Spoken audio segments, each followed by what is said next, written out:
Lights, camera, rolling, action. Good morning, Vietnam! I love the smell of napalm in the morning. He's looking at you, kid. Say hello to my little friend! Hi, this is Joe, and this is the Filmjoe podcast, where film talk happens. 1, 2, 3, 4!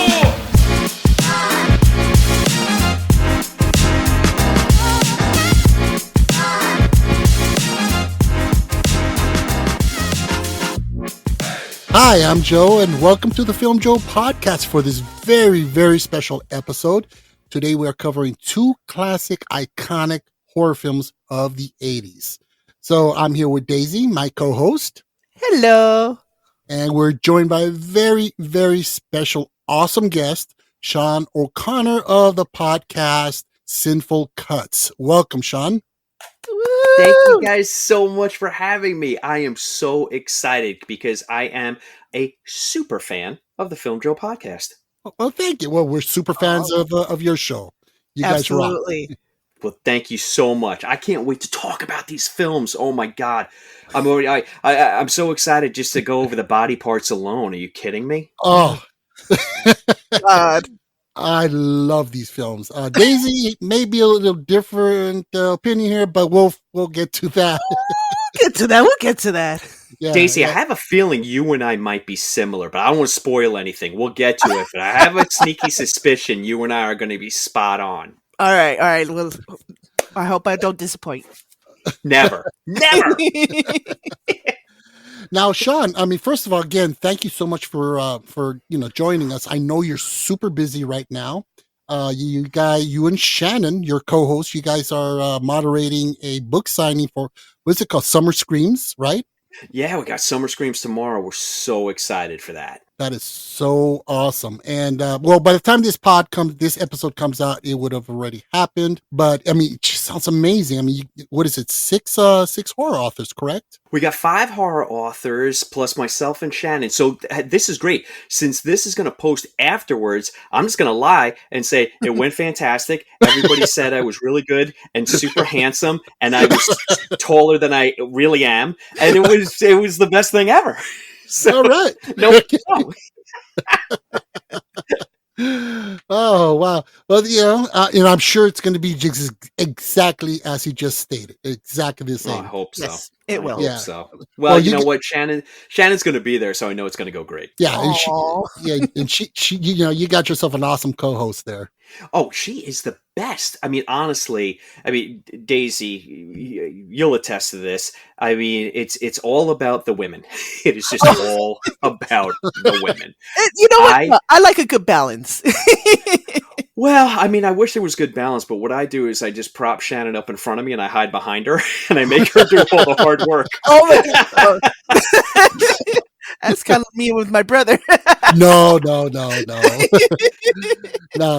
I mean, but you guys do a fantastic job. I mean, great chemistry and you balance out, and she has such an infectious laugh. She's the person in the world, so she makes it so easy. She's the best partner. Besides you, Daisy. Oh, thank you. Daisy is an awesome partner. She's awesome. And very lucky to have her on the pod. I'm very lucky. Yes. Well, you guys are a great team. Phenomenal team. Thank you. So tell us a little bit about your podcast for those who have not listened or have heard your podcast before. You got it, which is the majority of the planet. So let me tell you a little bit about Cine-ful Cuts. So Shannon and I got together to put this, to put the podcast together about a year ago. We had known each other like 5 years prior, and we just always. Anytime that we met, we'd always talk about horror. We were exactly the kind of people that we were talking about before we pressed record, where the world disappears around us when we start talking about horror, and we would what are you seeing? What are you watching? Oh my God!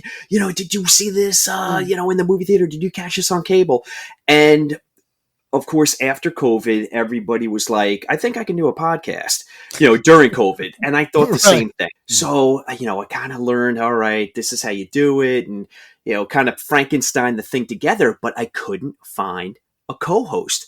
And, my wife, I have to give all the credit in the world to my wife, Jen. She said, look, you got to reach out to Shannon. You guys would do nothing but talk about horror back in the day. And I literally stalked her on Instagram and I followed her. I wish Shannon were on right now because she would be dying laughing. I followed her for about 3 weeks and I just like systematically liked all her horror posts. And then finally it was like, high school. I was like, do you want to go to the prom with me? And she's like, okay. And then the rest is history. We've been doing it for a year. We absolutely love it. On the weeks where one of us is on vacation or like work gets in the way, we miss it terribly. So that's how you kind of know, I mean, we're getting better as we go along, I hope, but Definitely. the love is there. And, when people like yourselves reach out and want to collaborate, I'm like the Grinch. My heart grows like 3 sizes bigger, so this means the world to me. I can't thank you guys enough. No, it means a lot to us to have you on. Trust me. I mean, Absolutely. yeah. I mean, again, like you say, you find like-minded people and, you feel like, oh, soulmates, these are my peeps. They think film, it's not just, oh, a movie. I'm going to watch a movie. It's almost a passion. and a spiritual experience almost. I mean, I'm a sucker for like those montages of Hollywood film with the inspirational music. I fucking tear up. Yeah, I tear up. Wow. Yeah, my wife looks over to me. What's wrong? Why are you sad? I'm like, no, this is beautiful. It's so beautiful. Oh, so beautiful. I'm telling you, I'm the exact same way. And how about this, guys? How about the fact that you put this out on the airwaves and it's incredible the response that you get. You find your people. I had no idea how large and how supportive the horror community is. I don't just mean like other podcasters, other collaborators. I just mean listeners in general. Mm-hmm. It's been phenomenal. It's almost like, you put out an episode and it's not the bat symbol that you put into the clouds. It's like a pair of fangs and everybody kind of, it's like, yeah, that's it. That's it. Right. Well, the horror community, I mean, it's huge. It's so passionate. There's so much. I mean, it's almost a separate thing on its own. I mean, it's just amazing. And, listening to Cine-ful Cuts and other podcasts on horror film, it's crazy. We even. No, I'm sorry, I didn't mean to cut you off, but let's dispel a myth right now, because I think people who aren't into horror and they look at the horror community in general and they're like, oh my gosh, like it's, we lean toward heavy metal, we lean toward goth, we definitely have no problem branding ourselves as horror people with what we wear, but it is the sweetest and nicest and friendliest community. And that has been the thing that has really been incredible for me to learn, because I consider myself part of the horror community before I started doing this, but I wasn't like really dialed in, and now I am, and it's just the sweetness that I'm encountering has just been overwhelming. Joe, you want to talk about crying? I don't even need a montage, I need a street fair and I see some kid wearing, a Brain Dead t-shirt and I'm ready to start sobbing.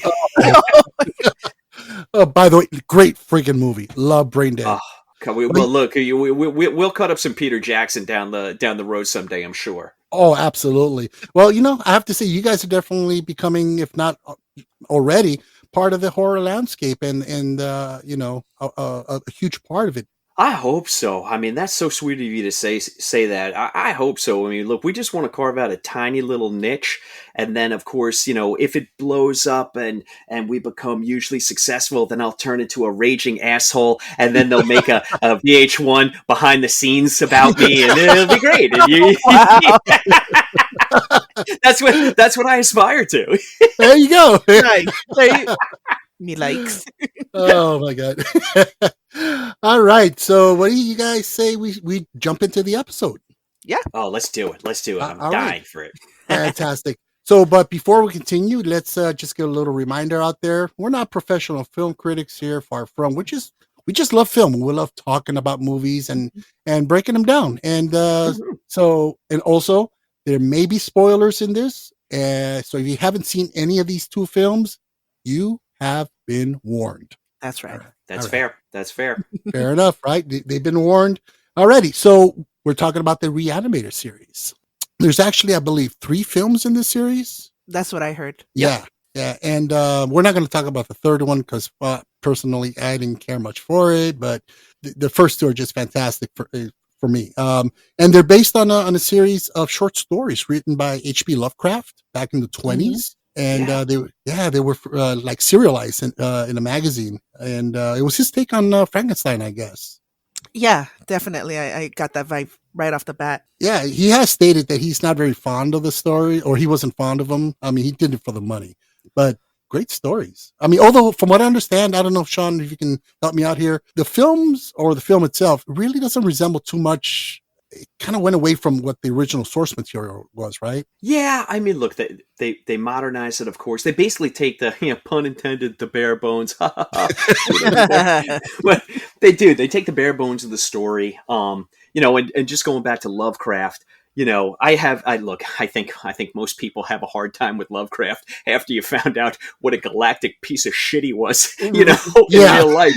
Right. But he's also one of those, like, just, perpetual cranky asses that was never really content with the work that he did. And it really wasn't until after his death and he was kind of rediscovered by horror authors, contemporary horror authors that kind of brought his work to the forefront.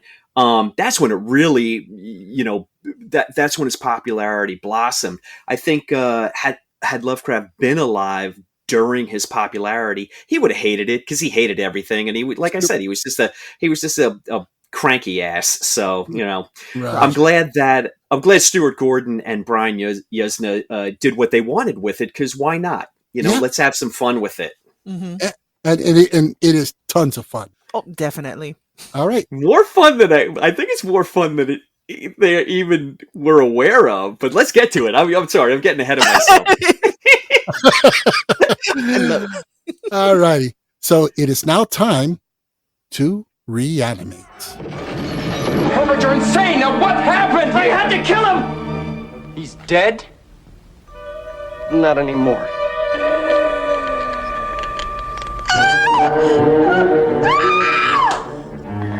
Herbert West brought a lot of dead people back to life, and not one of them showed any appreciation.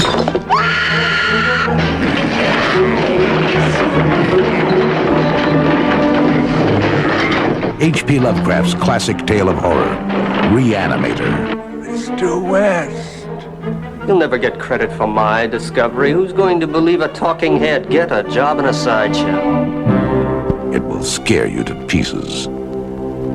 After an odd new medical student arrives on campus, a dedicated local and his girlfriend become involved in bizarre experiments centering around the reanimation of dead tissue.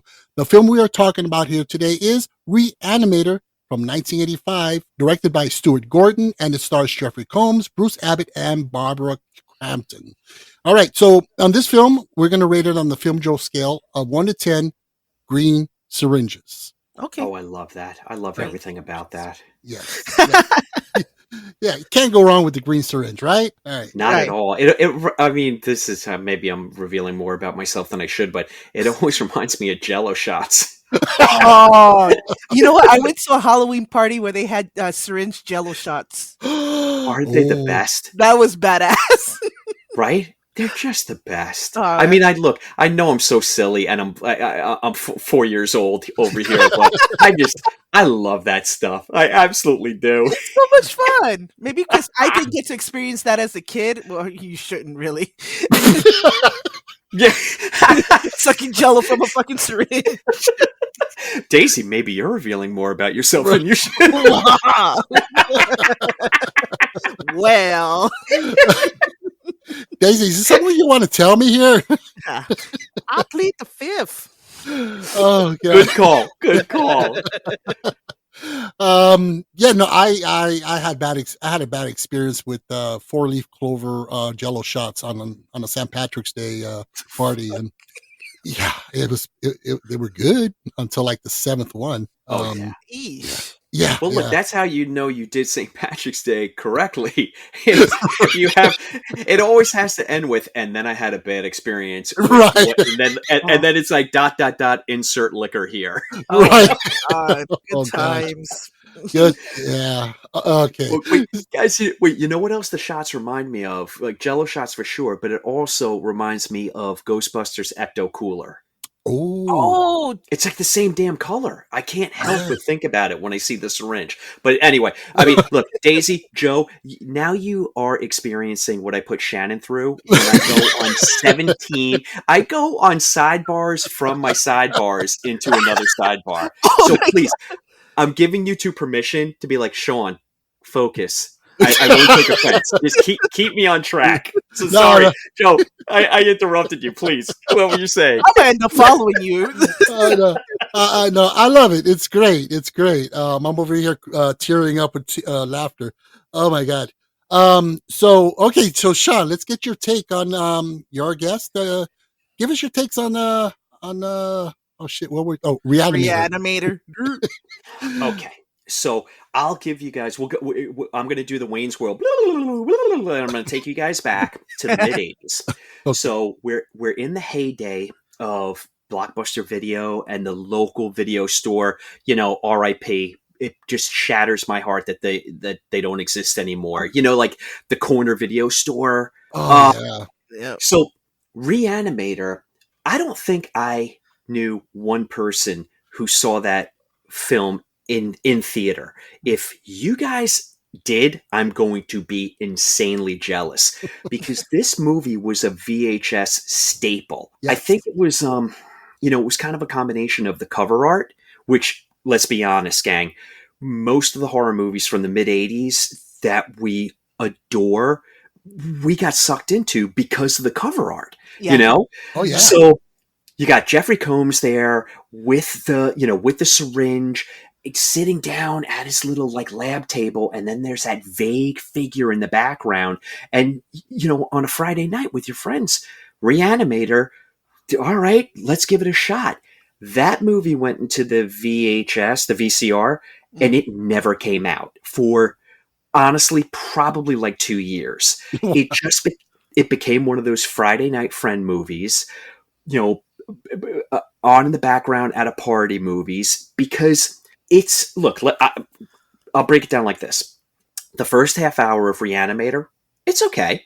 It's, if you had a different actor than Jeffrey Combs in the role of Herbert West, that movie does not work. I agree. Absolutely. Jeffrey Combs knows what movie he's in. He is dialing it up to a million, Right. But he's also tapped into something that is honestly that has not been duplicated, or at least it hasn't been duplicated in an H.P. Lovecraft adaptation, which is not only is he dialing it up to 11, but he's also insanely odd. Like, Yes. Yeah. Uh-huh. but it's even more fascinating than that. I love his performance because he's weird and he's wrong, but he's also oddly lovable. Right. Am I weird for saying that, or do you guys feel the same way? No, definitely. He was definitely an awesome character. Yeah. You can't help but to like him. I mean, He's doing horrible things from But the but I give him moment a we pass meet though. him. I give him a pass though because he's not right in the head.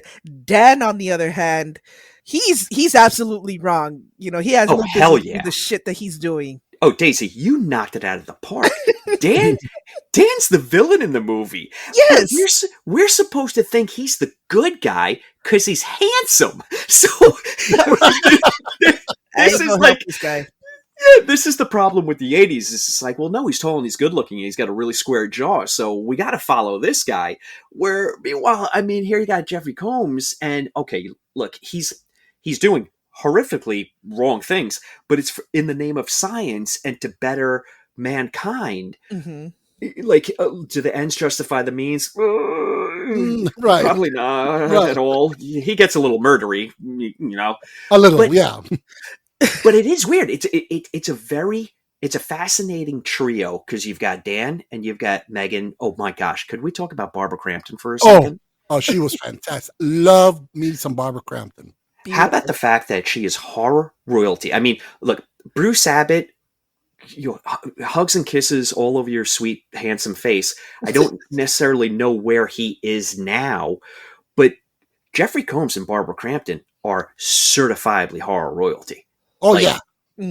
And Barbara Crampton, she's like the portrait of Dorian Gray. I hate to look, this is going to sound misogynistic, and listeners, I apologize if I'm coming off as like, creepy guy, but she is getting better looking the older she gets. She's stunning. She's better looking now than she is in Re-Animator.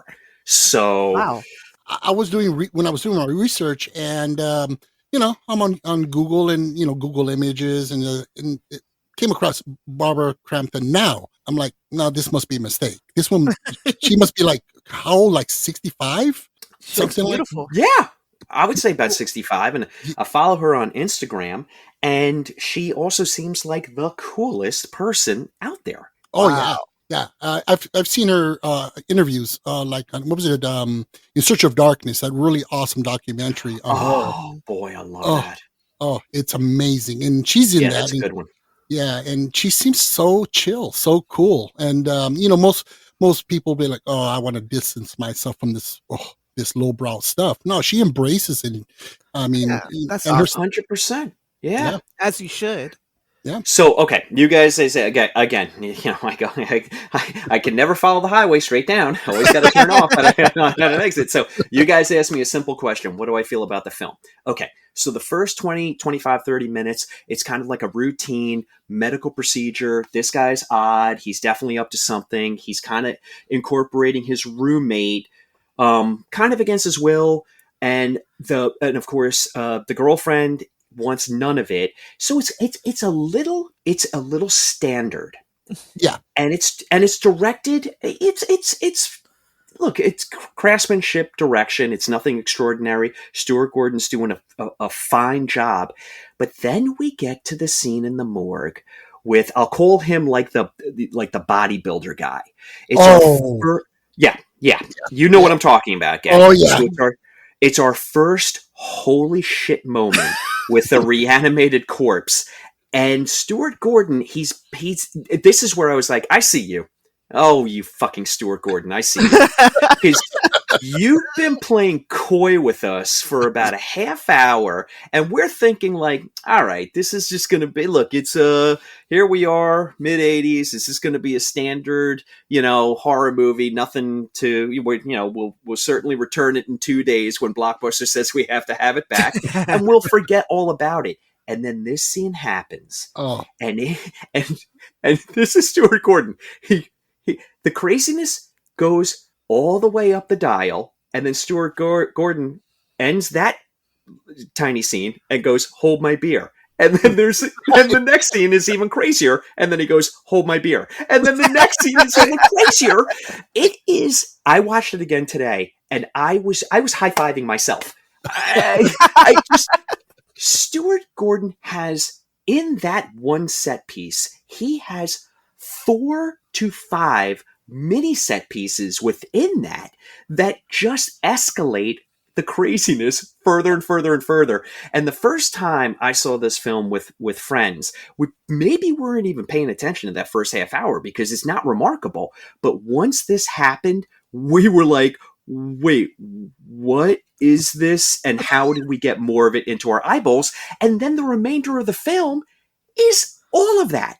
The last 45 to 50 minutes of Re-Animator is just so gleefully absurd, Yes. and gory and funny and wonderful. And honestly, if it were in a syringe and it was green, I would be shooting that shit into my veins right now. To take a simple question that required a short answer and to drag it out for 15 minutes, I love this movie. I love the last 50 minutes. Yeah. Can I tell you two something? I mean, I'm like ready to claw my teeth out. That last shot when Dan is injecting Megan and Stuart Gordon fades the screen to black except Oh. for the syringe, and then you hear the scream. I'm ready to start doing fucking roundhouse kicks right now. I mean, I am. That alone is like you have horror movie moments for the 80s, because Daisy, I'm like Father Time. I'm 55. I was a teenager I was the audience Yeah. for these movies during the 80s. I mean, they were marketed toward me and my friends, and we ate them up. But this was like, oh, Well, this is something new. the 80s came out with some of the best horror, in my opinion. I mean, look, It was the best time to be alive. you and I will, and Shannon and I say this all the time, you and I will go to the middle of the street and we'll stand back to back and we'll fight anyone who says the 80s weren't the best decade for horror. Oh. We will. Look, every decade has its gems, and I'm never going to take that away because I enjoy them all. But the 80s has something. It is the dawn of and end of incredible practical effects. So it's this beautiful moment in time that, like, everything that's special has to end. So we get like 8 years of just phenomenal, fun, silly, practical effect extravaganzas. And look, it's an embarrassment of riches. This is how, as I always say, we probably didn't even deserve it, but I'm glad we got it. Right. Oh yeah. No, I agree. I mean, to me, and especially now, living through the CGI revolution, which I'm not a big fan of. To me, you're watching a film and the effects, the gore, the guts, or whatever, nasty shit's up there. If you can almost feel it, if you can almost taste it, smell it, then it's real. As your suspension of disbelief goes through the roof, and there's nothing comparable to. No. Can I tell you guys one of the best? I wish I knew who to attribute this to, but it's one of the best things I've heard about exactly what you're talking about, Joe.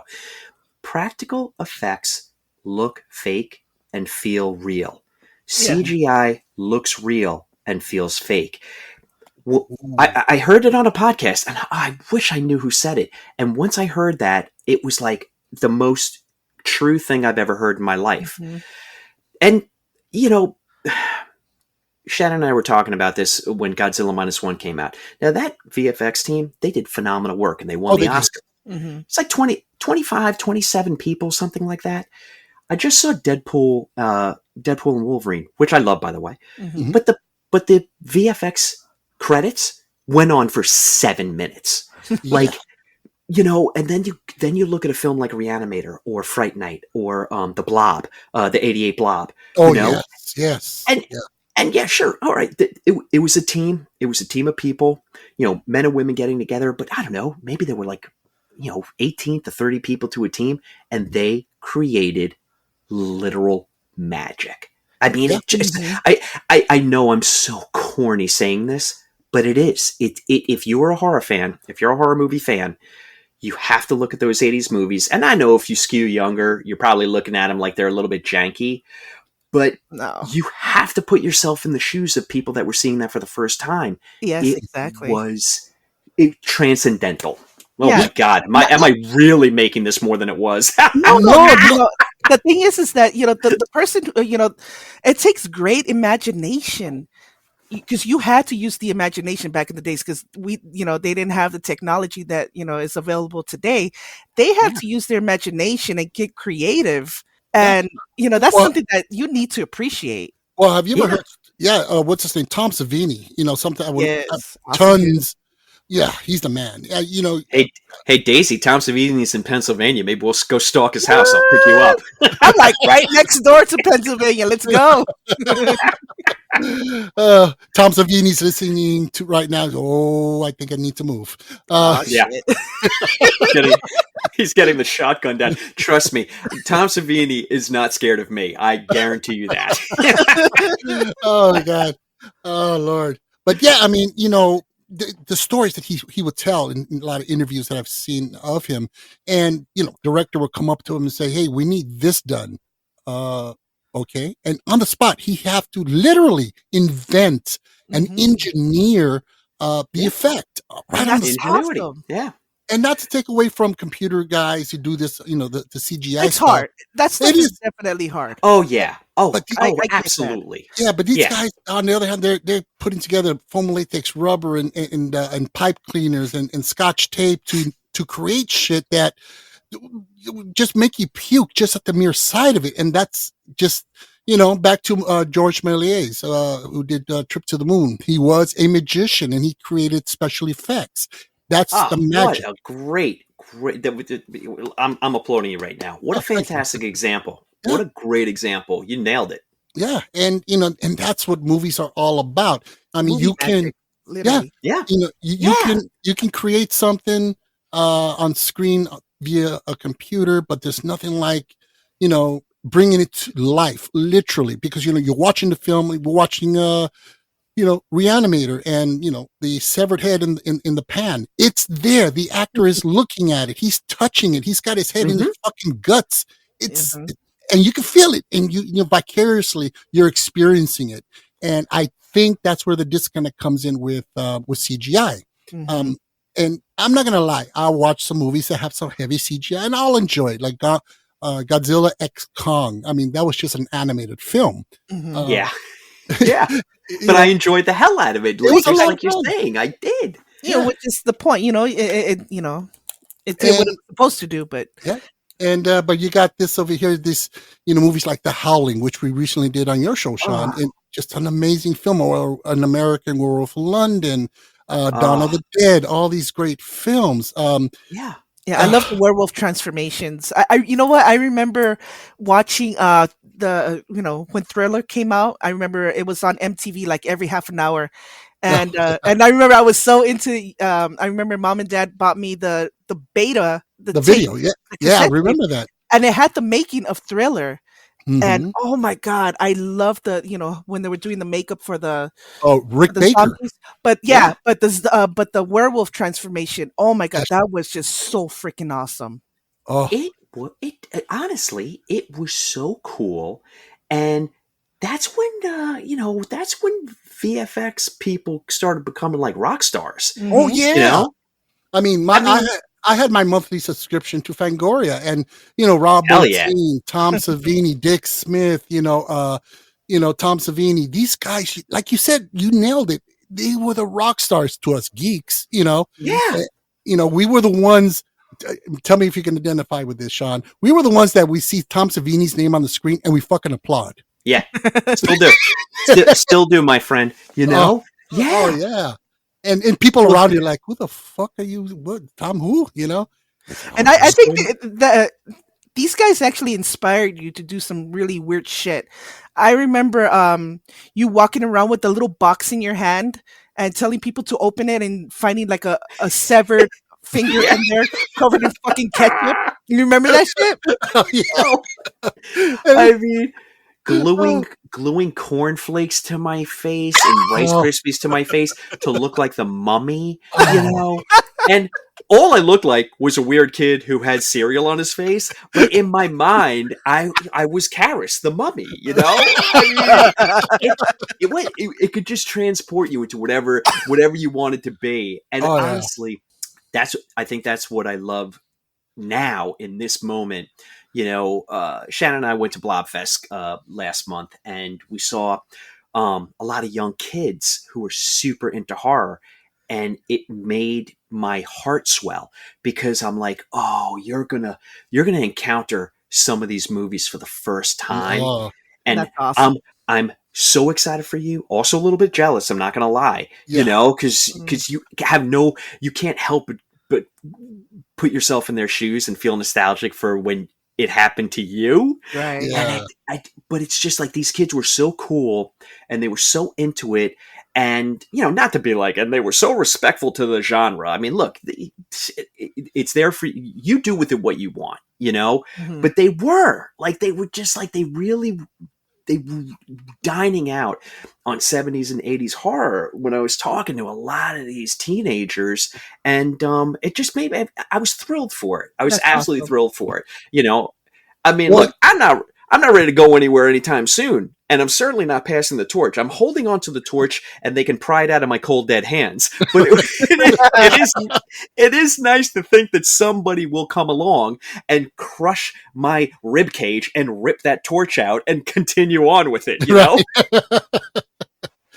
Oh my gosh. You know what I wanted to bring up, gang, is that to your point that you were making, Joe, about practical effects during the 80s. So much of it was you're talking about Tom Savini, the ingenuity. It was lack of money. It was, I mean, they were spending money on the sound, the film, the actors, the sets, and honestly, 9 times out of 10, the last damn thing on the budget spreadsheet was VFX. So these incredible, and Daisy, I'm going to steal your word. These incredible magicians, they're like, all right, guys, we got this amount of money. We need to do this with this body part, or this, whatever the case may be, this transformation. How are we going to do it? And they would, I'm sure a lot of the time, someone, they'd send someone out for beer. Someone would probably roll a joint. They would put their heads together. That's the best kind of thinking right there. Yeah. Especially if you're talking about how are we going to make monsters? How are we going to make gore? Right. And they just figure this shit out. And then what would show up on screen, it's like, you got to be kidding me, man. What was the budget on Brain Dead? I mean, couple of grand maybe for the VFX, maybe. Yeah. And some of the best stuff. I mean, my favorite sequence in that was the lawnmower when he's plowing through the zombies. Oh no, okay. No, I have wait to a second. That's the wait. What movie is that? Dead Alive. Oh God, Dead Alive. Yep. Yeah. Was it Your Mother Ate My Dog? Is that the movie? Yes. And then when you get to the part with the Kung Fu priest, I'm like, Oh, Dude. I kick ass for the maybe Lord. best movie I've ever seen. Oh gosh, yeah. That no, or the I mean, well, there's so much you can talk about that. We're way off topic here. I know. Yeah. You guys are welcome. This is what I do. No, this is awesome. This is great. So yeah, I mean, one thing I want to mention about Combs, his performance. I don't know if you caught this, but he really does channel Anthony Perkins. Yes, he does. You know what? You're right. That is a great catch, and I didn't even think about that, but now I can't not think about it. Yeah, Yeah, no it's shit. the subtle, controlled psychosis. This there's something, the hamster's constantly spinning, and I caught that, and that's what I love about Combs' performance. He's very subtle, he plays it straight. He knows he knows the shit is ridiculous. He knows it's, some of his lines are just in the second one he makes a comment. He goes, "Oh my God, they're using tools." And it's such really stupid lines, but he just turns them into pure gold. But yeah, he definitely, and that's not the only Hitchcock thing. The soundtrack, the score soundtrack. It's Bernard Herrmann's score from Psycho. Almost. Yeah. Chip out. Yeah. It's the that same. I did notice. That I did. Yeah, the first time I'm watching it, and I'm like, wait, that sounds from. Oh shit, that's Psycho. And how they got away with that, I don't know. Without being because sued. they change it very. It's that little thing like. I don't know if you know this about me, but I have so musically inclined with my humming. It sounded great. So you're gonna have to stop in the music there because, or please edit that part out where it's kind of the music. But this is like that lilting score, but they did change it just a little bit, and I think that's how they got away with it. Which Stuart Gordon, and also fantastic, man. Yeah, even down to the opening title design. It's very reminiscent of Hitchcock's Vertigo. The design and the tone and the feel to it.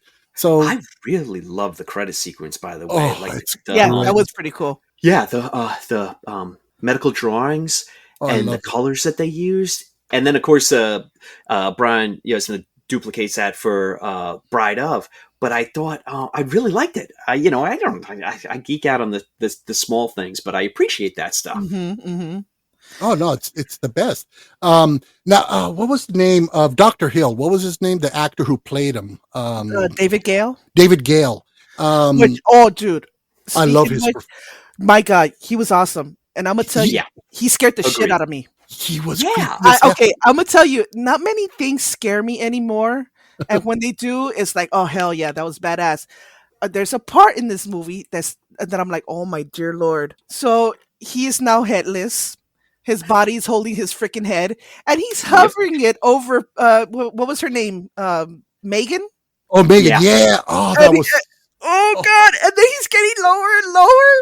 Oh, that was fucking gross. Dude, he put the Daisy? fucking head. He put the freaking head between her legs, and I'm like, dear lord, no! The first time I saw that at a party with 30 other teenagers, and I mean, I'm going to coin the phrase, and he's trying to perform corpselingus, and I'm like, and there was so much screaming, so much joyful screaming in a what the fuck is happening, and I can't believe this is happening, that I swear to God, whoever poor kid was having the party, the screams rose the house off the foundation. Oh my god! And that is at that moment right there, which let's be honest, may not have aged well. I don't, we may be brushing up against, okay, but look, there is plenty of nudity to go around in this movie, both male and female. So Right. we'll put that out there. Right. But I mean, at that moment when Oh. Gordon dares to go there, Oh, this movie then it automatically goes into a different it goes into a different class of movie. It's not your typical Friday night No. creature feature. I mean, Now it's something completely different. it's almost as if Gordon's, what you thought that shocked you? Oh, like you said, hold my beer. Check this out. Hold my beer, right? And, Dude, I and can't he- believe that they went there. well, I was just gonna say, you see where the body is going with the head, and you're like, Nah, he's not gonna No. do that. nah, No, he ain't gonna no. go there. Nah. Oh shit, he's going there. Fuck. I mean, Barbara Crampton deserves a very large paycheck for Yeah, having to that was lay on that authentic. table. Yeah, that oh jeez. Oh Yeah. God. well, No, you know what? Now I'll take this with a grain of salt. I don't know, but legend has it that scene was the cause of David Gale's wife filing for divorce. That allegedly she during the screening and that scene came up, she looked over at him and she told him, I can't believe you did that. Why would you do that? And paid apparently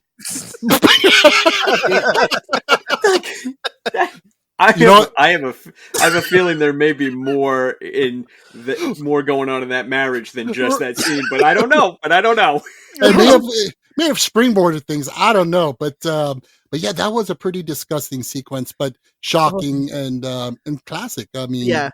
I don't know if they get away with that shit today. Nah. Oh boy, no. I wouldn't think so. Well, you know what? They wouldn't get away with it in the States. No. International, yeah, they've got the guts to do it. Yeah. I call it out all the time. I mean, we are still, we love our horror and we do take it there, but we're still very puritanical compared to the rest of the world. I mean, the new French Extremity during the 90s, they're like, you want to see some shit? You just wait, And then, of course, you fast forward 10 years after that, and Spain is like, oh, yeah, France? We'll show you some shit. And I get so excited about this. And then, of course, then you've got, Malaysia is just like, oh, France, Spain, you think you're cool? And I love it how it leapfrog You never know where it's going to land, and another country, another overseas country is just like, nah, we're gonna show you some stuff, and it's so, for horror lovers like ourselves, it's so incredibly exciting because it opens up. It just opens up your parameter for good horror. Yep. Yeah, you gotta talk to my husband. My husband's all into that. He loves this horrible stuff. Now there's two movies. There's two movies I have to draw the line. And not that I'm saying that they shouldn't have made them. No, I'm all for. Hey, can I guess? Can I guess before you say them? Okay, all right. Actually, go for it. Just give me two guesses. I swear I won't derail this one. But is the first one okay? Is the first one Cannibal Holocaust? I was thinking that one. Holy shit! Yes. Okay, I'm with you. It didn't need to be made. Fuck that movie. My husband. On our first, kind of like a first unofficial date, he's like, yeah, you know what? I got to treat you to this chicken sandwich that I truly love, and then we can watch a movie together. I'm like, all right, sounds good. I'm like, oh, that's going to be so nice. I wonder what he's going to put on for me. He put on fucking Cannibal Holocaust. Are you kidding me, Dave? And then you married this man. I married him. I did. That's true love, everybody. Oh, definitely. Yeah. That is true love. Oh, holy cannoli! I cannot believe that. Okay, all right. So the second one, that was really okay. Is the second one? I don't know. A Serbian film. Nope. Okay, what is it? Oh, sorry, Daisy. Do you want to guess? No, I have no clue. The Human Centipede. Oh, I'm with you. God, I'm with you. Yeah, I'm with you. Have you seen it though? Yeah. Well, it's fun. I saw maybe not knowing what I was getting into, and once I got the gist of it, what was going on, I'm like, no, fuck this, I'm done. Nope. No, yeah, I don't. It.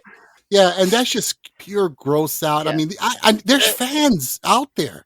Gross. I'm just not one. Yeah. But but going back to Cannibal Holocaust, I think the backstory is more fascinating than the movie itself. I mean, I'm impressed. 100% agree. Yeah, I mean, the VFX on that were just phenomenal, what they were able to accomplish. But, just subject matter and what it looked like, it was, I get kind of queasy just thinking about it. But, the backstory behind that is really great. So, yeah.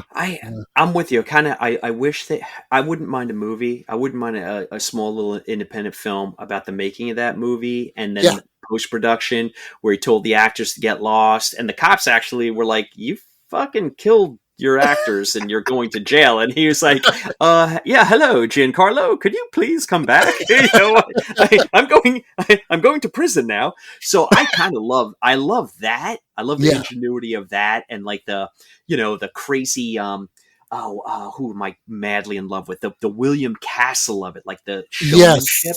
Yes. I love that. But that movie can go fuck off because they kill a turtle and that makes me sad. Yeah. That's the part that stands out in my head the most, just the jiggliness of it. I'm like, oh yeah. No can do. So hey, all right, you guys. Wait. I'm sorry. I have to derail you for one more second. I'm so sorry. No problem. Go for it. I have to ask you both, because I'm curious. Where do you guys stand on like Italian giallo films? Do you guys like them? Well, me personally, I'm not much. I remember them growing up, Argento stuff like that. Too bright, too red, too weird. Maybe I'm just a traditionalist. I mean, I know Daisy's husband. He loves them. Definitely, yeah. He watches those by himself. Saying, yeah, you know what? Okay, I'm back to being best friends with your husband. Oh, you'll love him. You would so love him. I didn't have a moment for them when I was younger, and now I don't know what it is, but I'm just dining out on them. I watched Blood and Black Lace the other day, and it's just exactly what you're saying, Joe. It's colors, it's the score, it's that that riffy kind of 60s groovy score, and it's nothing but set pieces and color. I couldn't really tell you if there's any story whatsoever, but I don't know. It's something resonating with me these days about those films. There's some of them are so bad they're good, and some of them are just, of course, so bad they're bad. But I don't know. I'm just kind of going to town on them right now. Yeah. Well, I mean, I'm not going to take away. I mean, couple that I have seen. They weren't bad films, but it just kind of weirded me out in a way I didn't care much for. Kind of leaves a maybe, lasting impression. yeah, and I think you know what? Maybe that was the point. That's the gist of these Mhm. kind of films. They're supposed to get under your skin and into your psyche, just Mhm. fuck with you, and they do. I've Yeah. same thing with a lot of Hammer films from the mid to late '70s. They had these bright colors. Christopher Lee with the exaggerated red blood, and stuff. It was just kind of weird, and I would have nightmares with shit like that. You hit my sweet spot right there. Mhm. The Hammer films, the Amicus films of the 60s and 70s, and the AIP productions, like the Roger Yes. Corman stuff with Vincent Price. I mean, listeners, I'm sorry. I keep going back to drug references, and I apologize. if you're in recovery, I support you, but I would cut up lines of Hammer films with Christopher Lee and Peter Cushing, Roger Corman films with Vincent Price, and anything Amicus anthology, and snort them all right off the table. now, I'm going to put this out there to your listeners. I am not a cocaine user. I'm just making an analogy. That is how much. That's the only way that I can, in my stupid idiot way, tell you how much I love them, is that I would need to snort them into my body. That's how much I love those movies. That is my sweet spot. I guess a normal person would say, I really enjoy those films, and I have to take it into a real weird, creepy direction. But, Hey, Hey, that's awesome though. I mean, that's that's passion right there. Yeah, I respect that. I'll just Tony Montana these films, man. I mean, oh god. thank you. That is a gigantic mound of 60s and 70s British horror, and I will stick my face in there. Oh, God. And then Shannon will creep up the stairs with the sawed-off shotgun and put me out of my misery. Holy Jesus. He's like, you're welcome. Dang, I'm in my basement, which I call my studio, but it is a basement. And I wish we were on camera, because I have a beautiful Christopher Lee Dracula poster to my right. Across the room for me, I have a beautiful watercolor of Kermit the Frog and Vincent Price from the Muppet Show. That is cool. Yeah, I've got the Vampire Lovers with Ingrid Pitt to my left. Behind me, I've got Planet of the Vampires, Mario Bava. And then I got Legend of the Seven Golden Vampires with Peter Cushing literally over my shoulder. Like, it is just this. This is and this is what I'm doing to you two right now. We're at a party. I've cornered you. All you want to do is use the bathroom. And I'm like, no. Wait, let me tell you about Tales from the Crypt, 1960. I say this all the time. I'm sorry, I say this all the time. When we talk about horror, I turn out to be that annoying fucking kid at the family party that is obsessed with dinosaurs, and no matter where you turn, whether you're going for potato salad or to go to get a drink, he's like, the Stegosaurus is named that because if anything, at least I'm self-aware that I know that I'm that annoying kid. I love the picture you just drew. Oh, gosh. That is awesome. Well, you know what? That's why, because I would do the same to folks at parties and stuff. And I guess that's why we got into podcasting, so we don't have to subject them to it, True. Oh my god! Yeah, now all I do is I put that on the airwaves so I can torture people across the globe. The T-Rex arms are that short because you can. People are like, just shut the fuck up already. Oh Lord! Now, before we get into the budget and box office of Re-Animator, I wanted to ask you, Sean, one film that came to mind. It was Fearless Vampire Killers. Have you seen this? Fearless Vampire Killers. Holy cow! We're talking about Roman Polanski. Another piece of shit, but Yeah. Oh, yep. You nailed that one, bud. Yeah, but strange film. That one I did get to watch all the way through, and I was like, I don't know how I felt about it. What do you think? I'm honestly, you know what? I'm not a fan. I'm with you on this one. It's you know what it makes me Jones for? are Hammer films. Like Yeah. I watch this and I'm like, nah, you know what? I mean, if I'm going to do this, I'd rather watch like Captain Chronos, Vampire Hunter, but I'd really rather watch, I don't know, the horror Dracula or Brides of Dracula, like Right. something along those lines, something that's a little bit more together and entertaining. Yeah, I'm right there with you. And because I'd heard so much about it, and I'm like, well, I was kind of reluctant initially because I read the court, not to get into Polanski's garbage, but I read the transcripts, the court transcripts, and I'm like, no, that this he's just a douchebag. He is. Oh yeah, he's so gross. Ugh, Yeah.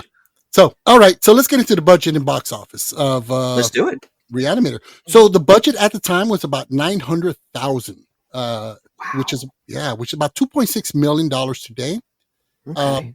Box office it made about $2 million, which is about $6 million today. So it turned a pretty nice little profit, actually. Sure. Okay. That's All right. Yeah. People walked away with a little coin in their pocket. Good for them. Yeah, absolutely. And that's one thing, people go, oh, this movie only made so much. Oh, it was a dud or it was a bomb. You got to think about profit margin. I mean, look at, there was a movie called, brain fart. The girl who's a surfer, she's stuck on a rock. The Shallows. Oh, The Shallows. Yeah. That movie was $2 million when at the time. It made $17 million its first weekend. Oh It's shit! unbelievable. Yeah. Unbelievable. And Hey guys, how about sorry to cut you off, Joe, but how about I just read right before the podcast, Longlegs just crossed 100 million globally. wow, the budget on that was probably minuscule. Oh my gosh! Shannon and I did a little thing about it. I'm probably quoting the wrong amount.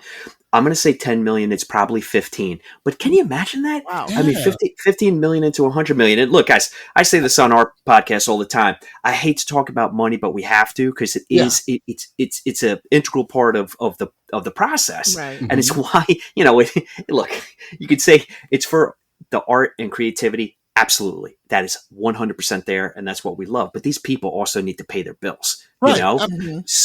So I always feel like when I talk about the money aspect of it, for some reason, I'm always apologizing. I'm like, oh, sorry guys.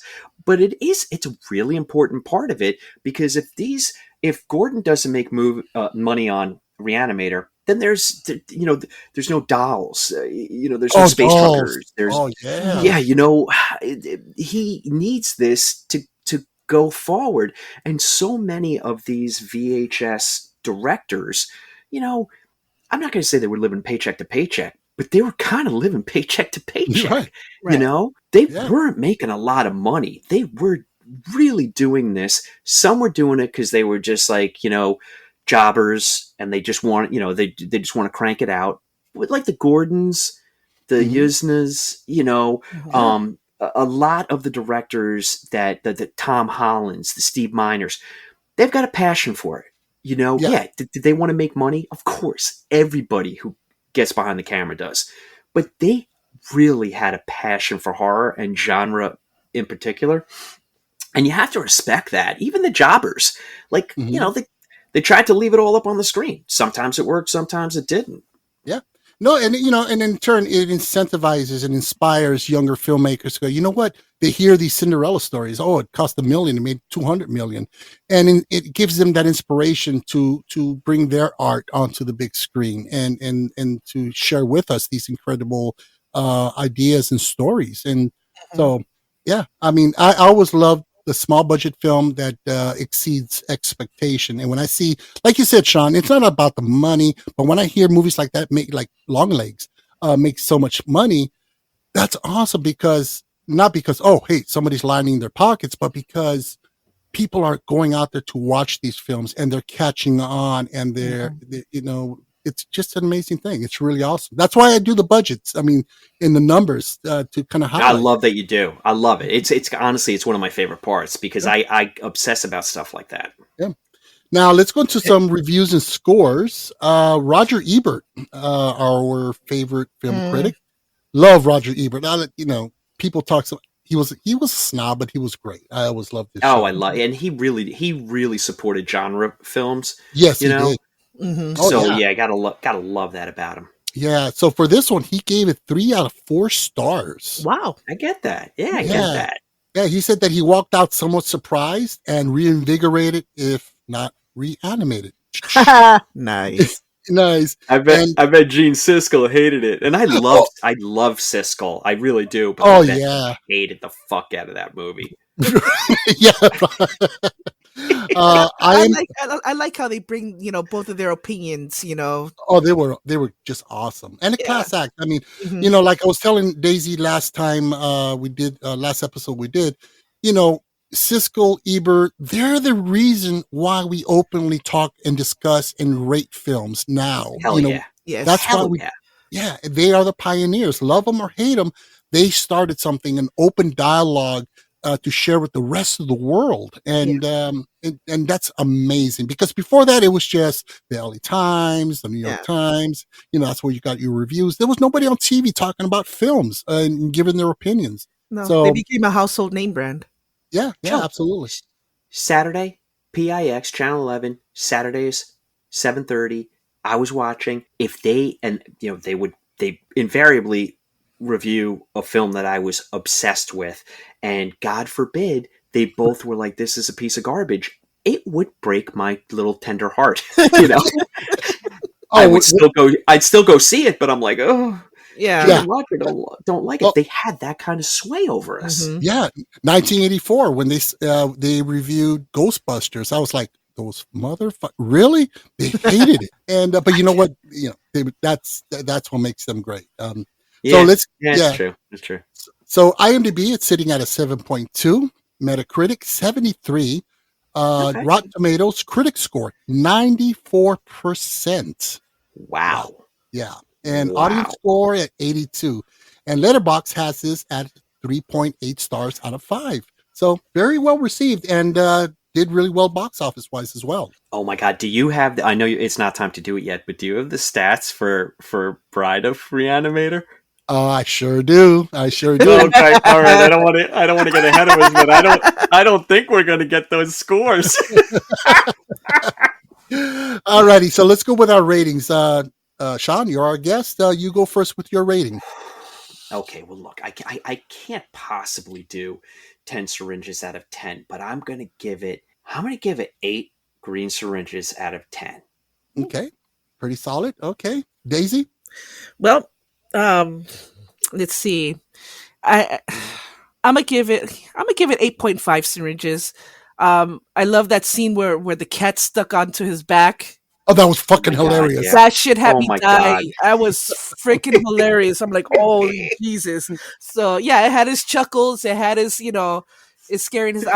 I love zombies, and towards the end, it definitely felt like a Resident Evil kind of scenario where the T virus has just been exposed, and it was fun. It was really fun. Yeah. All right. It was. You're absolutely right. Mhm. All right. So my rating, I thought, well, it was just funny, slapstick. It was gory as fuck, very entertaining, and you know what? It's what made 80s films great. The horror film genre.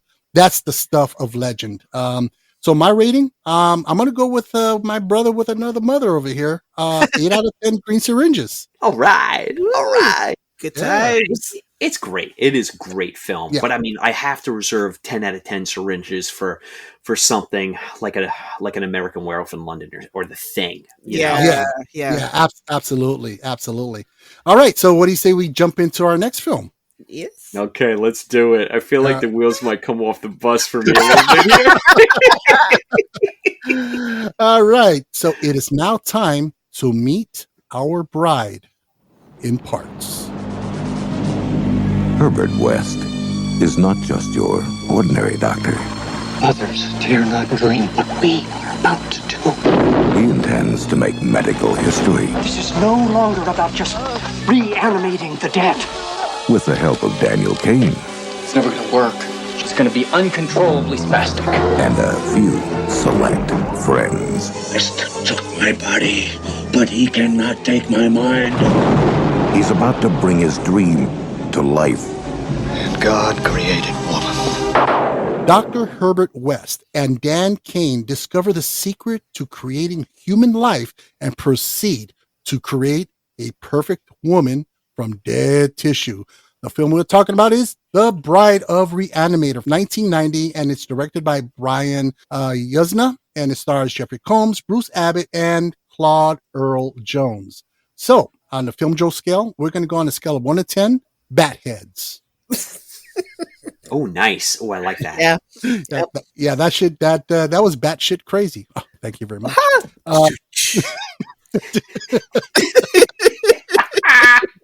I'm sorry. I had to. And they went there. And they I went see there. you, buddy. I see you.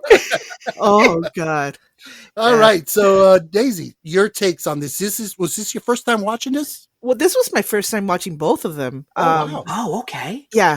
The first 20 minutes, 30 minutes, it dragged. It was all right. But some of the things that I liked the best about it was, it seemed like he was bored. He started putting body parts together, making random shit. The little finger thing. Oh, yeah. Oh my God. I love that effect, by the way. I thought that was really cool. Overall, I mean, I didn't like it as much as I liked the first one. Okay. I love the, this one was definitely a lot goofier. It definitely resonated more like like Frankenstein meets the Evil Dead. That's a good call. Yeah, I mean, I loved it. I thought it was, to me, I'm maybe part of the minority here, but I liked it better than the first. What oh no. I know. Oh, Joe. Okay, but I love it. I love it when we have different opinions. I love it. I mean, I'm a huge fan of the 1935 Bride of Frankenstein with Elsa Manchester. Mm-hmm. Oh, yeah. And I think they really channeled that feel, that tone. It was fantastic. I mean, when the big reveal, Kathleen Kinman, who played the bride. I mean, when she does that, she's kind of scanning her surroundings. She's kind of looking here and looking. She's twitchy. The twitchiness. I mean, she nailed it. Yeah, she nailed that. And I love the bride. The whole design, the skin overlapping with stitches. Oh, it was. And I actually felt bad for her. Oh yeah, same. I really felt bad for her. She's like, "Why did you make me?" Yeah. Oh, that was heartbreaking. Yeah, it was. It really was. So, Sean, your takes. I love the way the film starts. I thought it was clever. I love that they're out of the country, and it turns Herbert and Dan into like this weird kind of odd couple relationship for this movie, which I kind of love because it's such an odd choice. I'm like, why the fuck would these two be anywhere remotely near each other? But I'm like, okay, but I kind of do love it, and I just like the setup. Like, okay, they're in this war-torn foreign country, and they're like, it was interesting. That's the first 10 minutes, and then Daisy, I'm with you. Yeah. Then it just kind of like slogs, but coming off of Re-Animator, I'm like, okay, all right, let me see what Yuzna's doing here, because maybe he's lulling me into a false sense of security like Stuart Gordon did, and then it's going to be this escalating, but banana split, which it kind of is, but it didn't work for me. Mm-mm. The parts that Joe, I'm going to support you here. I'm not totally out on this. The Bride of Frankenstein aspect of it works for me. I love that. I think the look is fantastic. I think that her acting is spot on. I mean, it is really, she is completely mimicking Elsa Lancaster, and it's great. It's an homage. But it's almost, and the bat head, the bat head was fantastic, but that was funny. There's all these crazy elements. It just culminates in this batshit crazy gothic mansion crumbling Edgar Allan Poe-esque ending, but it just felt flat compared to Gordon, what he was doing with Re-Animator. I don't know what it was. It could be a me problem. It worked for me with Re-Animator, like the escalating insanity and like the skill of it. And with Yuzna, what he did with Society, the guy knows what he's doing. For whatever reason, this just didn't work for me like it had previously. There's a lot of good stuff on the screen, but yeah, at the end of it, I was just like, it's okay. Definitely a different flavor to it. It kind of got redundant. I mean, every time something died, there comes the green syringe. He just yeah. I was like, as soon as I saw the dog, I'm like, I was not With expecting the that. fucking arm. Oh my god. And then at the end, then that dog pops up at the end, and like the arm's like waving. Yeah, it was bananas. But also, like, Re-Animator had so many comedic moments, but it was playing them straight. This movie is more like a comedy, and I think what really takes me out of the film is, and I don't know why Yuzna did it, but the score is very much a sitcom-y score. Yes, and I know he's trying to sell the comedy of the movie, and I get it, because the audience's reaction for Re-Animator after it came out and it bloomed on VHS, everybody was like, this movie is fun as fuck. But I think Yuzna misinterpreted that as this movie is funny as fuck. There's definitely funny parts of Re-Animator, but I think it was like the altogether vibe of we're having fun with this craziness, right. Where he just kind of plugged into like, hey, this is a sitcom, and these guys are roommates now, and they reanimate the dead. And Daisy, you are right. If I saw that goddamn syringe come out one more time, I'm like, oh, you're going to the well too much here, Exactly. Yeah. You know what it started reminding me of, and I didn't think about it till now. Do you remember Toy Story? Oh, hell yeah. Remember that Sure. kid, that little asshole kid who would like blow up toys and then put them back together all jacked up? That is spot on. Yeah, he was what Sid. the hell was that kid? Sid. That piece of shit. Yeah. That's what it reminded me of. Well, you guys, I hate this. You know what? I have to agree with you guys. Fuck. Okay. Well, you know what? I did enjoy it. You know what? I think what really did it for me was, they amped up the comedy, the goofiness, the craziness. And, that's not necessarily a good thing. I mean, I think if, like, I compared the first one as a combination of Frankenstein and The Evil Dead. Yeah. And just like The Evil Dead 2 kind of amped up the humor and made it more cartoony. But it was the still scary, though. That's a good point. Point. And I think maybe Yuzna probably took the same approach, because this came out after The Evil Dead 2, I believe, right? Yes. I'm going to say yes. So and I think... and you know what? Now that you mention it, it is a trend that I have seen in a few other franchises. For example, Chucky, the whole Child's Play. The first Child's Play was a genuine horror film. Oh, yeah. And it had its moments of sarcastic humor and in this biting humor. Right. No pun intended. But right. Touche. Good one. But the second, the third, and as it continued, it just went on, and it just kind of amped it up more and more. Well, like with Freddy Nightmare, Krueger. Nightmare on Elm Street series. Oh, yeah. Yeah. They're like, I love that. I'm not gonna lie. Freddy Krueger was the shit, but yeah, they went with that whole, Yeah, I guess they kind of go, whoa, it works so well in the first. Let's throw in a double dose or a triple dose. It'll be better. And that's the Hollywood mentality, is that let's throw more. Let's amplify it. And I guess Bride Re-Animated kind of did amp it up a little bit. But you know what? I love the zaniness, the craziness.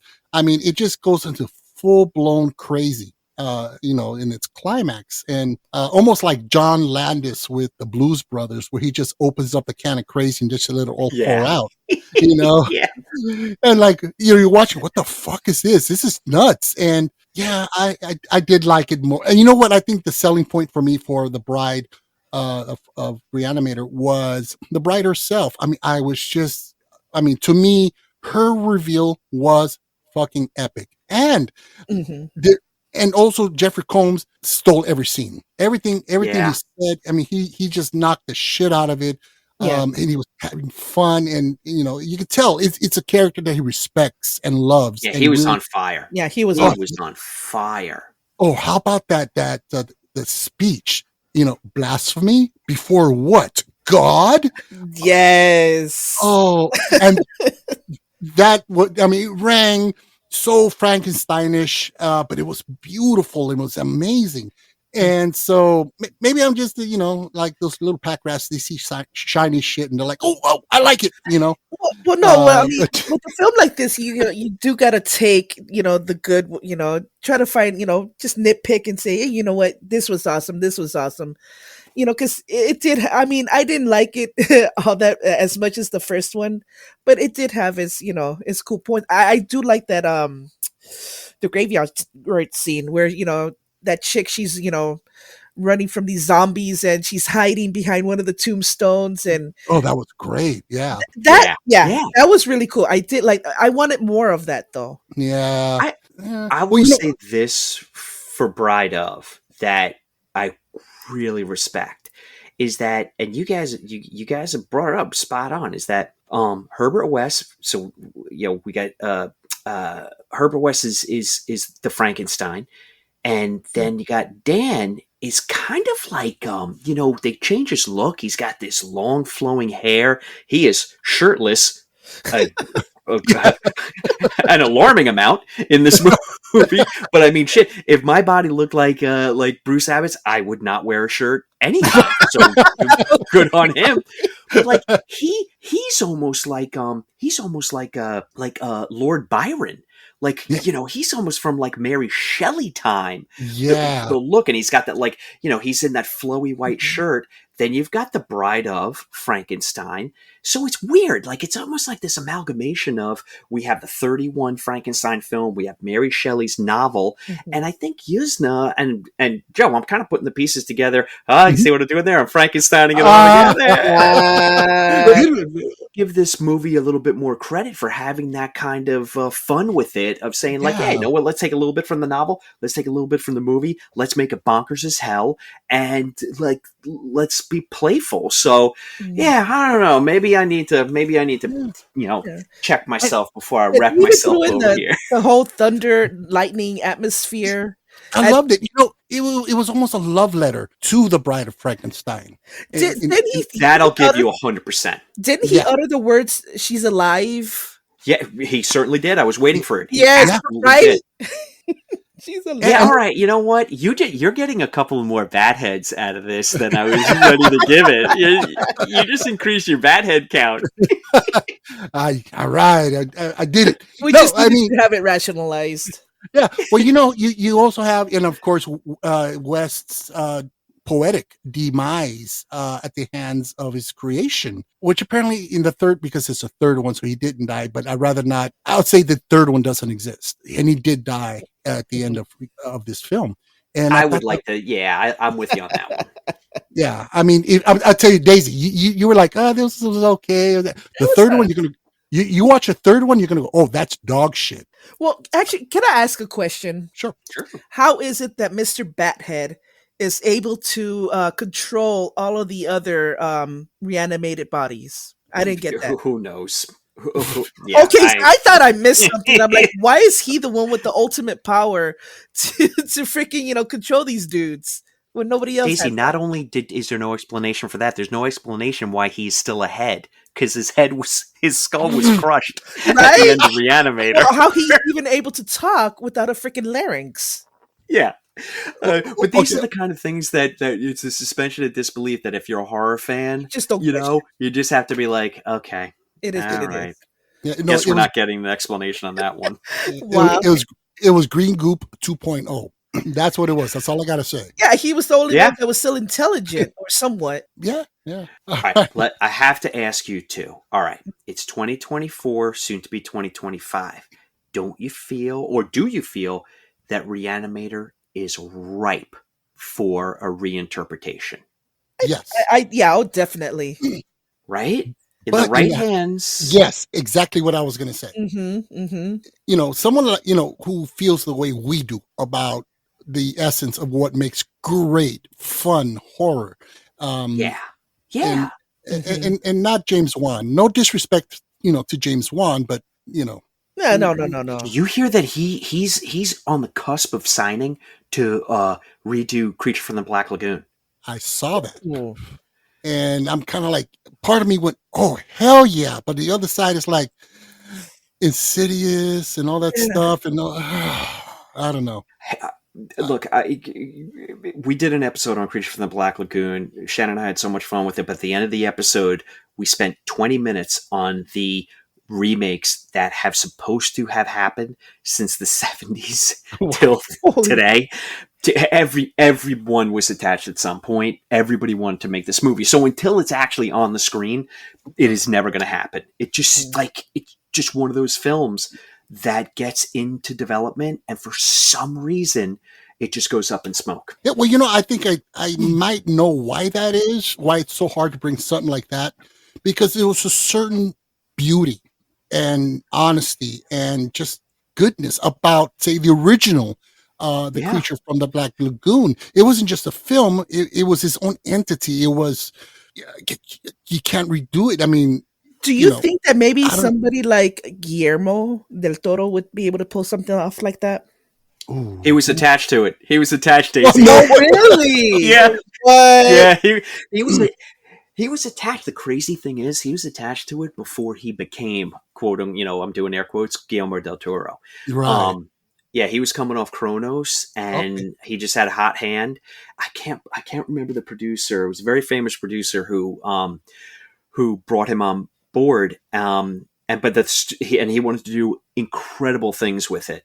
I mean, a real, passion project, love letter. And the studio was like, we're not doing any of that shit. So what does he do? He waits 25 years and he makes The Shape of Water, and he wins a fucking Oscar, Wow. So it's like sometimes Hollywood just eats its own ass constantly.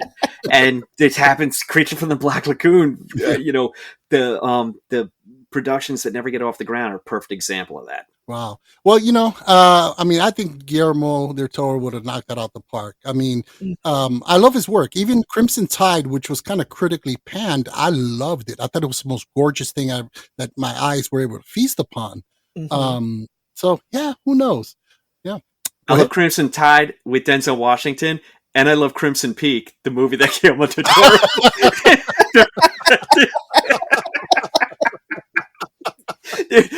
Joe, I'm such a raging asshole. I could have let you fix that.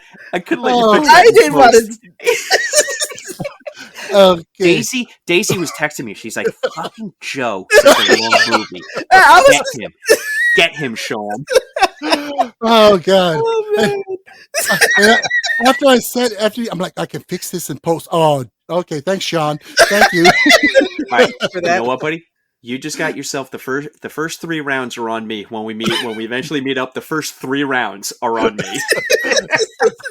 I will take you up on that. You're like, that's how much my Irish guilt's going to eat away at me for being such a colossal asshole on your podcast that you were nice enough to invite me on. And I'm like, well, like with the Stegosaurus and the Tyrannosaurus, right? It's called Crimson Peak, Joe. Dude, that shit was fucking hilarious. And I'm thinking like, Crimson Tide, isn't that another movie? Guillermo did that one? We're bad people. Joe, it turns out we're bad people. Oh gosh. Okay, that was classic. Oh my God. All right. So again, I took us down a Creature from the Black Lagoon swamp hole. So okay. Back to Bride Up. Okay. So let's step away from that embarrassing moment. So classic. Oh, that's good. Budget and the box office on this. So the budget at the time was about 2.5 million. So it got a little bit more. Ooh. That's about 5.8 million today. And box office was about 2 million. So no, it actually lost money. Yeah, it lost money. Okay. Yeah, all right. Yeah, it really did. And it's unfortunate. I mean, I'm a big supporter of this one. I love this film. But now I did mention earlier that, 2 80s classics. This was released in 1990, but it was actually completed, I believe, around 88. So technically it is an 80s film. Oh, so it sat in the can for a bit. Okay. Oh, yeah. All right. Yeah. And that's usually a red flag, I guess, so maybe they didn't promote it enough or something. So, reviews and scores on this, Ty Burr of Entertainment Weekly, he gave it a C+, and he called it an anemic shadow of the first film. Wow. Ouch. Yeah, that is ouch. I'm with you Yeah. on that one. Yeah. IMDb sitting at a 6.2, Metacritic 54, Rotten Tomatoes critic score 37% with an audience score of 45. Yeah, that's pretty sad. And Letterboxd has it at 3.3 stars out of 5. So not exactly the screaming success of the first one, and so maybe that's why the third one was so bad. It just didn't hit that, didn't get the Guys, let's be honest. That third one was just Oh. an absolute cash grab for holy cow. We can get one more out of the name recognition. Let's get everybody paid. And you know what? Fantastic. Everybody that showed up got a paycheck for however many weeks they worked. Yeah. But boy, oh boy, that movie is.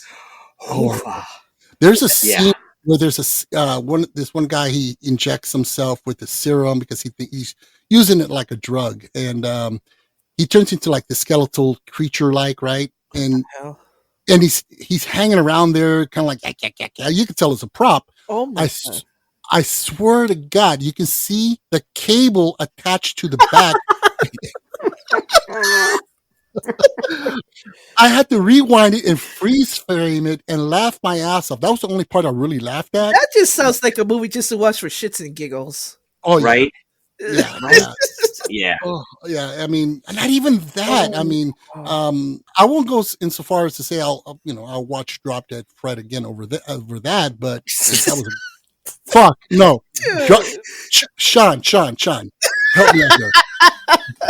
Oh, I was going to beg you. I'm like, please don't do that. Don't do that to yourself, Joe. Please don't. That movie is the most annoying film I've ever. It's funny. No, I'm sorry, Daisy. Daisy, you know I'm a super fan, but I have Joe's back on this one. You know what? I'm saying this from a child's point of view. I admit that when I saw it, I was All right. he was fucked up. He was an asshole. Yeah. All right. I mean, you box me into a corner when you say child's point of view, because how am I going to yell at a child? Yeah, you're right. My mama, she made me watch it when I was a child. So. Oh God, that was horrible. And I mean, what's to say, Daisy? You are a fan of Twilight, so. Oh, dude, why you gotta bring that? You know what? Okay, look, it's a guilty fucking pleasure. Joe. I love me some vampires. Vampires are fucking life. Daisy, I have got a treat for you, because Joe's episode is going to drop in 2 weeks. You definitely make a guest appearance in the Crosshairs, dude. Yeah, he told me. Oh, dude, man, why you gotta put me on blast like that, boy? I outed you, man. I outed you. You got outed so bad. But look, we all have to support each other for the stupid stuff that we love. Right. You guys just haven't discovered mine yet, but you will, and then you're going to put the boots to me, and I'm going to love it. I'm going to absolutely love it. But it all boils down to this. We love these films, bad or good. I mean, they bring us joy, and that's the fucking magic. Bad or good, great quality, shit quality. You know what? That's the magic, and that's why we love films. I mean, absolutely, exactly. Yeah. So well said, buddy. Now I want to get your. So we do further recommendations towards the end here, and wait a second. We did the rating. Oh shit! Did we skip over that? Oh, we skipped the rating. Did. Okay. Let's see. I'm stalling because I'm trying to think of the rating in my. Okay, I got my rating. I'm locking it. All right, go for it. Give us your overall rating. Originally, it was going to be 4 bad heads. Wow. I'm going to 6. Joe, you talked me into 6 bad heads for this film. Pretty good. Yes. All right. 6. Daisy, what about you? How many bad heads? All right. So you know what? Same here. Kind of the voice of reason, my brother. I'm gonna give it 6.5 bat heads because they gave us, not only did they give us bat heads, but they gave us dogs with arms. Yeah, you're right. You're right. There was some really funny ingenuity with the practical. And fingers with eyeball, dude. Oh, love. That was my favorite. He snaps the fucking book on top of it. Oh, I mean, you God. gotta kind of love this. The stop motion on that is fantastic. That's awesome. That's really freaking cool. So yeah, Yeah. you know, I appreciate that kind of that artwork. So Okay, 6.5 great. bat hits. All Love right. it. Okay. All right. So, well, I guess you can kind of tell where I'm going with this. I love the film. I mean, I'm part of the minority. I think it's better than the first, just because it's so Okay. bad. Yeah, it just no holds barred. Just opens up and lets it all come out. The climax is just way over the top. I'm gonna give this 8.5 out of 10 bat heads. Damn. Look at you, man. All right. Yeah, and I stand by it.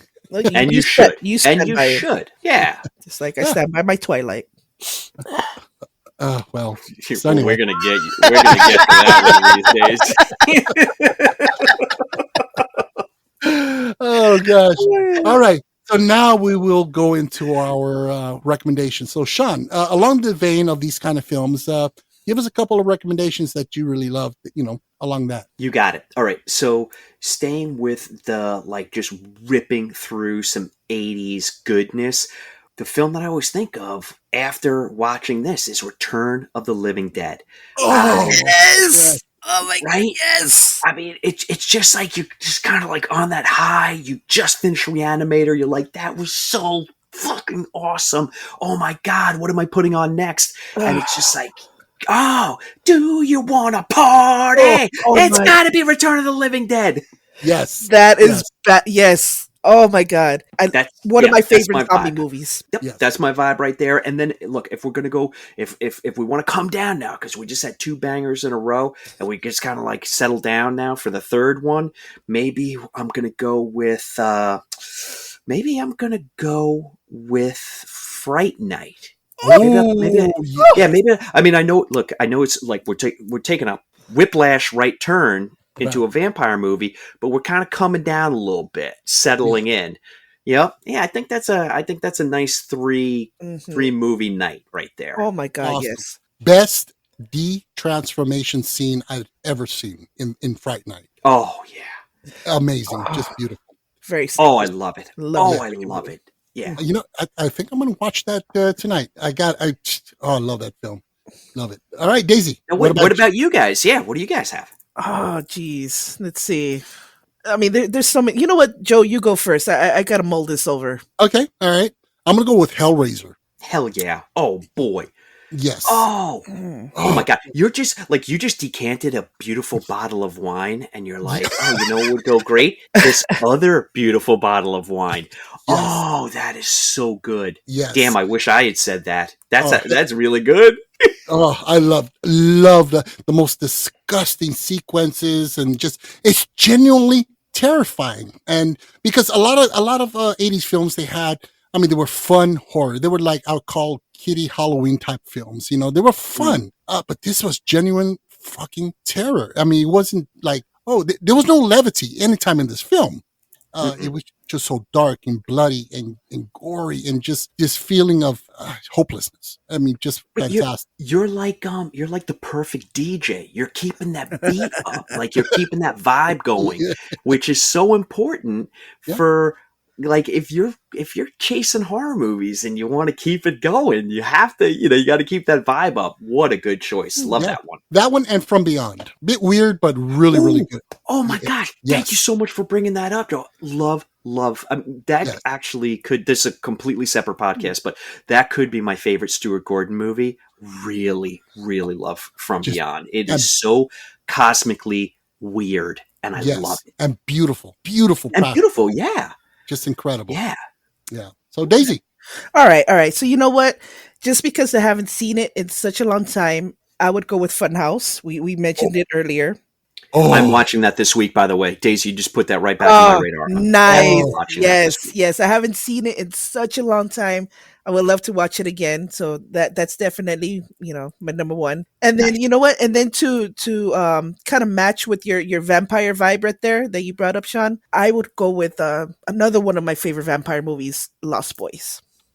Oh, hell yeah. Mm-hmm. Oh, yeah. Killer soundtrack. Look at that. Look what you just did. You kept the vibe up, but you're also giving us tons of laughs, great practical effects. You guys are you kidding me? This is love every word of this podcast. I can. Yes. This is going to sound so cheesy. I cannot wait until you post this so I can relive it and listen to it over and over again. Because what I do is, this will be releasing Wednesday. And so what I do is in the morning on my commute to work, I will listen to the podcast, and I do it for quality to see where I can improve. But if I'm listening to an episode and I'm grinning and I chuckle here and there, I'm like, yep, I succeeded. Mhm. I have a feeling I'm going to be laughing my ass off all the way from here to work on Wednesday. Awesome. Yeah. Oh my God. You will not hurt my feelings if you edit me down to a tight 13 minutes. Oh, no. I feel like No. I have been a blabbermouth. I on will this fight my episode. brother on this. I will fight him on this. This is gold. Love it. Yes. Yeah. No, every single word, every syllable, Sean, is going to stay. Trust me. Oh, we had fun. You guys, I just had so much fun. I'm not rushing out of here. I don't even know if we're over, but I just want you guys to know I had so much fun tonight. It was such an awesome experience. Yeah. Absolutely. You're stuck with us because you're going to be coming back. You're definitely coming back. I'm going to float upstairs after hearing that. It's just, down here. It's like we said in the beginning. You find your people, Mhm. and you guys do such a phenomenal job at the podcast. And I could talk to the two of you about anything. We could talk about laundry detergent and we'd still have fun. I don't want to do that. I would rather talk horror movies. But it's just like, you guys just have this infectious vibe that I can't get enough of. I just can't. It's mutual. It seriously is. Absolutely, yes. Yeah. Now, Sean, is there anything you want to promote or talk about before we wind this down? You know what? Yeah, I'll just do two quick things. I promise quick. So we've got a couple of really great guests coming up on the podcast that I just want to put out there for the listeners. We've got Philip Ficassi is coming on. We've got Sam Rebeline's coming on. Nat Cassidy is coming on to talk Angel Heart. So we've got some really great. We've leaned into a lot of horror authors. They're just fascinating people. They have tons of great stories. They love horror movies. And they also happen to say yes, readily when we, ask them to come on. Nice. So all the love in the world to all the horror authors out there because they've been so supportive of the podcast. But also, guys, I'm toying around with. Shannon doesn't even know this. She didn't know this. She's going to be like, "What the what now?" She'll find out Wednesday. Yeah, exactly. I'm toying around with. This will be in 2025. So just we'll see. This could turn out to be my Creature from the Black Lagoon, and it never happens. But I'm thinking about doing a separate podcast, like drop once a month on weird movies from the 70s, like a lot of made-for-TV stuff. Yes. Nice. Like Gargoyles, that made-for-TV movie Gargoyles, or like this fucking George Segal movie called Roller Coaster, which I remember that. Oh shit! I mean, Joe, someone pitched this as like it's Jaws, but with a roller coaster, and they were like, "Here's a bag of money, go make that and get George Segal." And I feel compelled that I need to tell the story about how the fuck that movie made it to the screen. So I'm playing around with maybe some Super Sounds of the 70s movie version for 2025. We'll see if it ever That sounds makes hella it off the cool. ground. It sounds I awesome. hope so. Yes. Well, you have a couple fans here already, and the show's not even out. That's Shit, right. maybe I'll just do it for the two of you. Yeah. Hey. Oh yeah. Alrighty. So we hope you really enjoyed the show. We had a blast. Yes. So please help to support the podcast by giving us a 5-star review. Another way you can help to support us is simply to subscribe and or follow us on Amazon, Spotify, iHeartRadio, Deezer, Audible, Boomplay, or wherever you get your podcast fix. Also, don't forget to swing by our Instagram page. We have our stuff on TikTok, and we have a YouTube channel as well where all of our regular episodes drop as well. All these links in the show notes below in our Linktree link. Also, very important, please listen to Sean's and Shannon's show, Cine-ful Cuts. It's an amazing podcast. If you're not a horror fan, you will be. These two, they will convert you. They're just so amazing, so infectiously awesome. Yeah, I'm number one fan. So please check them out. That link will be in the show notes below as well. You can also contact us directly via email to thefilmjoepod@gmail.com. We'd love to hear from you, get your feedback. So Sean, you're our special guest. You get a final word. Final word is please, please, please subscribe to the Filmjoe podcast. You just went down the list, and I just realized that I'm not subscribed to you on Deezer, so I'm going to take care of that the second we get off here. I'm going to take care of that. Thank you. Subscribe on YouTube. Look, if you're not listening to the Filmjoe podcast, you're missing out. But it is so important to subscribe because then you will not miss episodes. We lead busy lives, so nothing is better than you look down on your phone and you see that new episode posted. You're not going to get that unless you subscribe. Subscribe to the Filmjoe podcast, people. Do yourself a favor. That's my last word. All right, awesome. Thank you so much. Thank really you. appreciate that. Thank you. Love you guys. Aw. Absolutely adore the podcast, and you two. Honestly, right now I'm hugging the air because I'm giving you guys. Oh, Well, hugs right back. Hugs right back. mucho amor. Mucho amor. There we go. I Okay. had so much fun, guys. Can't wait to yeah. come back. And the two of you are coming on ours. Oh, I look we will forward to definitely- it. Oh, absolutely. You let us know when and where, and we're there. We are there. I'm throwing you guys a curveball, though. We're going to do Paddington 2. Oh Lord. You both have to come up with find the gothic elements in Paddington 2. That's what we're going to talk about. Oh my God. So, with that being said, I am Joe, I'm Daisy. And I'm Sean, and this is the Filmjoe podcast. where film talk happens.